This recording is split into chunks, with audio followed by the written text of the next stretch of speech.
So there you go, John Kane from Let's Talk Native here. I want to talk about racism. There seems to be a lot of confusion about just what the concept is and how other words or concepts like discrimination and prejudice and bigotry and all of those other things somehow confuse the issue of race and racism and what is racist, for example. So I want to talk about that. First off, I guess we got to start with the concept of race. Now, race is this classification. It was actually developed by Europeans to assign value or worth to people based on some genetic or biological predetermination. And of course, looking at individual people, you could see certain qualities, whether it's curly hair or brown eyes or dark skin, and that would become essentially the basis for determining race as a distinction, as a way of separating one class of people for another. Now, the other thing that like I said, that race does is it assigns value, and it is predetermined that white people are the standard. They represent the height of human achievement, and that any other race or distinction other than white people are somehow below that. Now, the idea of taking this classification of race and then applying it to a broader concept is the idea of racism. But before I get too much into that, let me talk about some of the other words that are confusing. Discrimination. At its core, the concept of discrimination is really about observation. It's about being able to discriminate or to note distinction, to see that something is different. The idea of having a discriminating taste is one who could perhaps have a higher level of knowing something tastes different than something else. So the idea of discrimination is really about the observation of distinction, being able to note the differences of anything, or in the case that we're talking about here, discriminating, being able to note the difference in people. At its, again, at its foundation, discrimination by itself is not a problem. It is when that discrimination takes the next step towards what we would call prejudice. Now, prejudice by itself is not necessarily a bad thing either. Prejudice is the idea of prejudging somebody or something based on your ability to discriminate or distinguish the differences. Prejudice is essentially a defense mechanism. It allows, a species or an individual the ability to perceive danger based on their perceived circumstance. The problem is when prejudice goes beyond the idea of prejudging something based on a limited amount of information to getting to the place where that prejudgment ends up being the final judgment. So as new information is drawn in, as you get to know a situation is safe, or you get to know that an individual, that the prejudgment you made may have been wrong, that you ignore that you remain willfully ignorant of all of the information and lock yourself into that prejudgment. That is where prejudice goes from being a simple defense mechanism or something that we all do, making a prejudgment when we first experience something, to saying, once we've gathered more information, that we have a better understanding or a more full basis for making essentially a final judgment about a circumstance or final judgment about a person. So those two issues by themselves are about judging how you are going to respond to a person or to a circumstance. Now, where racism comes in, racism isn't just about prejudging whether you like something or not, or whether you perceive something as a danger. Racism takes that classification that and then says, I'm going to assign a value to somebody based on race, and I'm going to assign my race as the superior race. So at its core, race and racism are really tied to not just the idea of discrimination and prejudice, but about hierarchy, about superiority, about power. And so this is where people don't understand. If I'm a black man and I decide I don't like white people, that's not racism. That's racial bias, perhaps. That is making a prejudgment about all people based on your experience. But it is not the sense of saying that I don't like white people because I'm superior. As a Native person, I've been told at the earliest of ages, never trust a white man.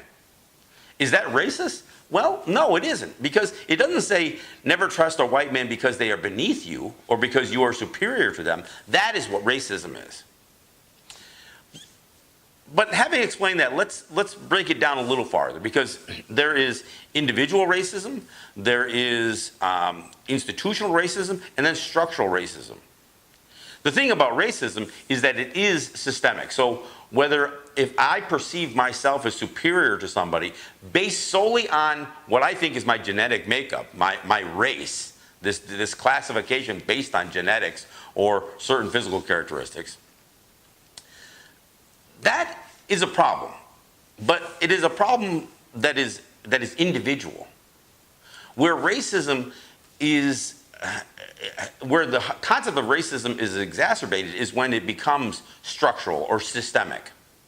Now, structural racism is this whole idea that that systems are in place that create inequities, and those systems are all around us. They're beneath the surface. They are across all elements of society. And as a result of that structural racism, you know that there are certain people who are going to have advantages, white people, and people of color are going to be disadvantaged. Now, the structural racism is essentially the result of the institutional racism. Institutional racism is what you find in the way history is taught, the way it is revised, the way that we could take a Christopher Columbus and turn him into a hero based on a very small portion of what people are going to assign the worth of his lifetime achievements, as opposed to what he did in terms of crimes against humanity. By telling that history, we change the concept of what is good and what is evil. And so history has a way of shaping, as an institution through schools and through media, has a way of shaping a narrative about white being good and people of color being bad. We see this also not just in schools as the way history is taught, the way government is taught, but also in the media. What is good? What is evil? What is beauty? What is likable versus what is not likable? We see this stuff created in the media, not just in fashion magazines, but in the way the news is broadcasted. When a comment is said by somebody like Andrew Cuomo, where he can make a broad comment suggesting that the Senecas have a history of breaking deals and not being called out upon it. That is where the media as an institution plays a role in advancing racism. We also see it in the way corporations exist, in terms of who controls the corporations, who are the CEOs, who are how government is constructed, with how many white people are congressmen, and this can also be broken down in terms around gender lines as well. But specifically, when you look at the institutional racism and the structural racism, there's a result that comes out of it. There's a result that will always create advantages for white people and disadvantages for people of color. Now, I've said some things on Facebook and other places where I suggested that racism is so American that to protest racism is to protest America. Now, some of the immediate response was, well, that was a very racist thing to say. No, it wasn't. I was never suggesting that the idea of protesting racism was advancing one race over another in terms of superiority. And that, at its core, is what racism is about. It is about power. It is about hierarchy. And it's about the systems that protect that. Now, you can look at American history, European history, and you can see how white people have advanced their place in society as the superior race, and then created these structures and these institutions to protect that.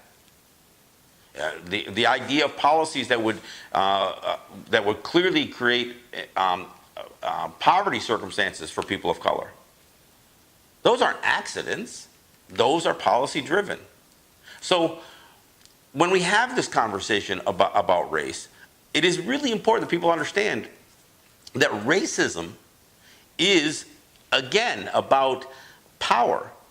It is not just about dislike. It's not about hatred. And not all racism is tied directly to violence.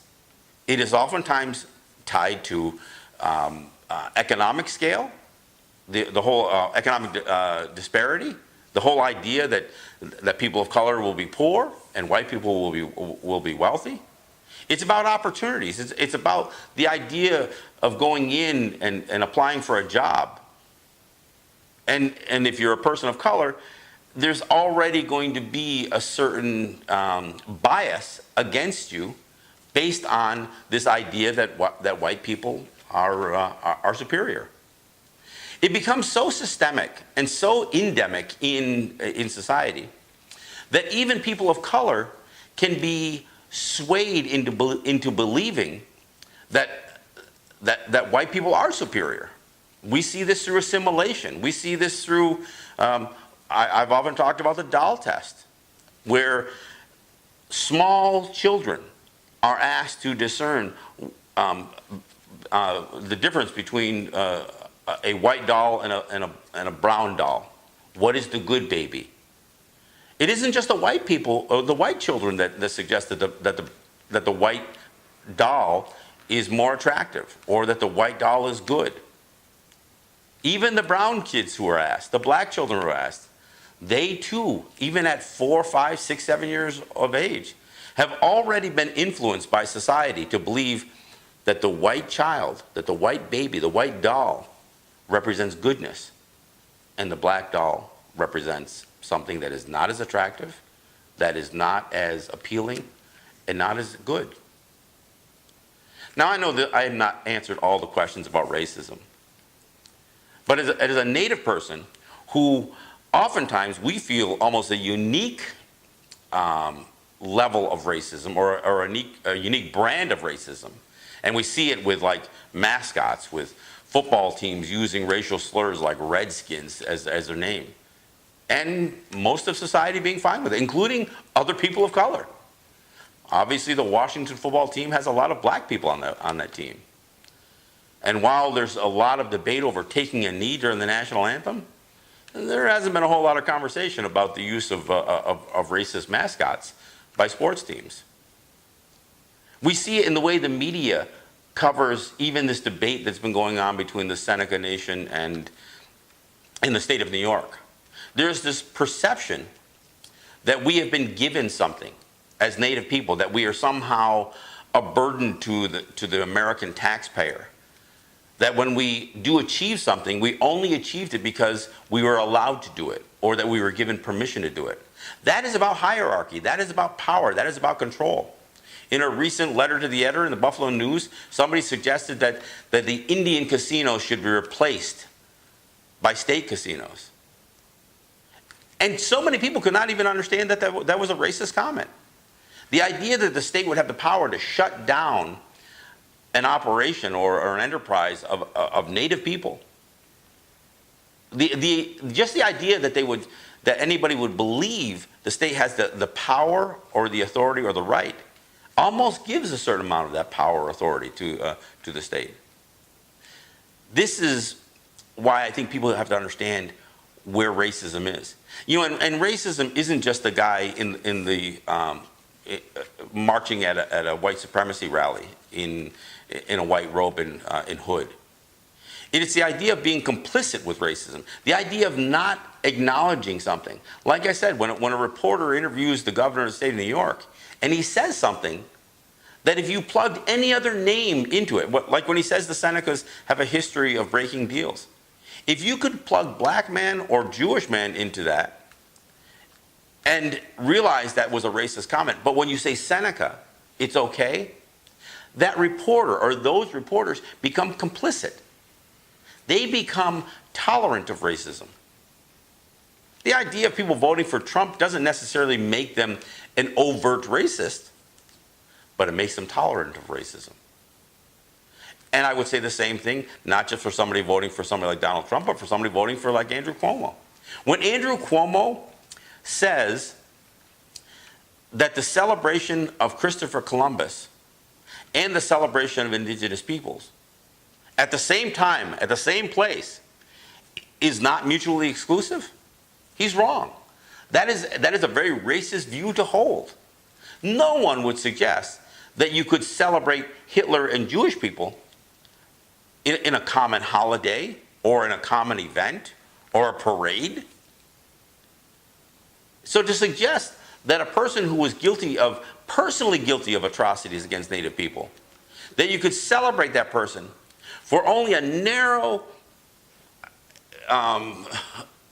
serendipitous achievement, and ignore the atrocities that he personally committed or personally authorized the committance of, and to suggest that you could celebrate that individual and still celebrate indigenous peoples, that is a racist view to hold. And the fact that the media could not call that out, the fact that the media could not recognize that, is about the complicity, and again, about the unique racism that Native people are. I'm not saying it's worse than what other people of color experience, but it's different.